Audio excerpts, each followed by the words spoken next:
I want to return for a moment to go back to question of what is worship. Certainly, as I mentioned earlier, uh, when we think about liturgy or liturgos, liturgia, it's the work of the people. It is what we do. But that's the ceremony, if you will, or the ceremonies, um, if you will, of worship. But I want to just explore worship as a concept just for a second. And you may have done this before. There are wonderful books out there. Evelyn Underhill wrote a classic over a century ago just called Worship. Great book. Dom Gregory Dix's The Shape of the Liturgy. Great book about worship and liturgy. So the resources out there are wonderful. The church's teaching series on worship are good, certainly. But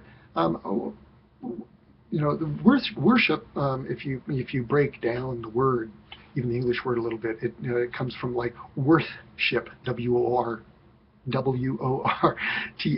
worthship, ascribing worth or value to something.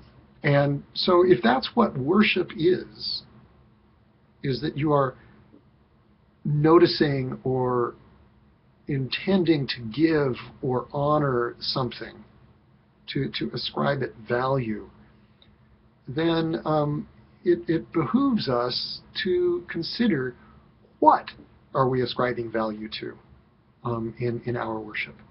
Um, where is the focus of the worship?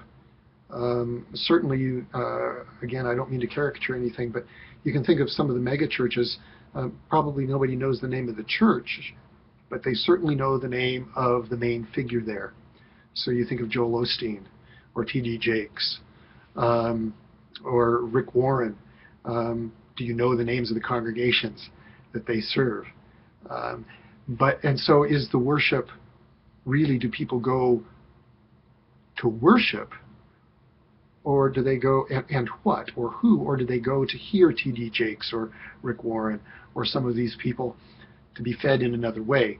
I'm not saying it's bad that that happens. I'm just wondering, is it worship, or how is it worship? So what is worship? To what are we ascribing honor or value when we think about worship? And so the other piece of that is worship and liturgy cannot be sort of disconnected from the rest of our lives.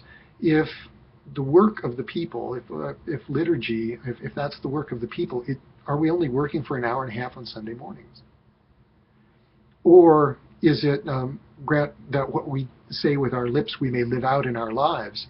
That's something different, that our time together in terms of doing the work of the people in a congregation on a Sunday morning or Saturday evening or any other time of the week, does that, or how does that affect what it is that we do when we aren't in that building or we aren't in that context?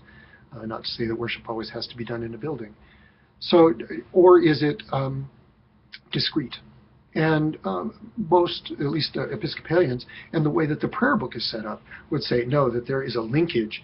Yes, we come together weekly for Apostles' Teaching Fellowship and the breaking of the bread and the prayers, but the prayer book is clear, just by the way that it's structured, that our life as Christians is not constrained or confined to that 1.5 hours a week. There are the special services. There's Ash Wednesday. There's Good Friday. But there are the daily services, that whole rhythm of prayer. Morning prayer, noon, afternoon, evening, compline. We have services for those in the book. And it's not just one day, it's every day. That what happens on Sunday infuses how we live our lives, not only in a life of prayer, but also in a life of ethics, in a life of service to others. So we do all of these things. All of this is an act of worship, not just the Sunday morning, but those individual times of prayer we are ascribing honor to God. That's an act of worship, right? Worship. When we are engaged in service, that's an act of worship. When I go to Metro Care Ring and help feed the hungry. I am feeding Christ. We know that from Matthew 25. It is an act of worship. So those are all ways of the work of the people and the act of worship are combined. So when we think about liturgy, when we think about Sunday services, when we think about music, when we think about actions, going back to the little piece on ritual, what is it that we are, to whom are we ascribing honor? How are we ascribing honor? What is that worship that we are extending, and to whom?